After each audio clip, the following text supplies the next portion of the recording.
ہاں کیوں نہیں، جو برے کام کرے اور اس کے گناہ ہر طرف سے اس کو گھیر لیں تو ایسے لوگ دوزخ میں جانے والے ہیں اور وہ ہمیشہ اس میں جلتے رہیں گے، اور جو ایمان لائیں اور نیک کام کریں وہ جنت کے مالک ہوں گے اور ہمیشہ اس میں عیش کرتے رہیں گے۔ اور جب ہم نے بنی اسرائیل سے عہد لیا کہ اللہ کے سوا کسی کی عبادت نہ کرنا اور ماں باپ اور رشتہ داروں اور یتیموں اور محتاجوں کے ساتھ بھلائی کرتے رہنا اور لوگوں سے اچھی باتیں کہنا اور نماز پڑھتے اور زکوٰۃ دیتے رہنا، تو چند آدمیوں کے سوا تم سب اس عہد سے منہ پھیر کر پلٹ گئے۔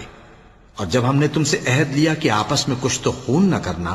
اور اپنوں کو ان کے وطن سے نہ نکالنا، تو تم نے اقرار کر لیا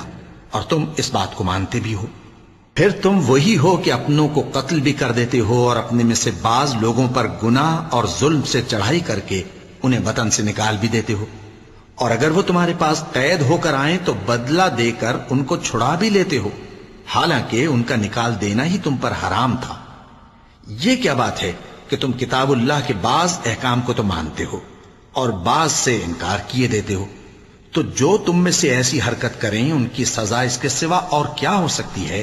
کہ دنیا کی زندگی میں تو رسوائی ہو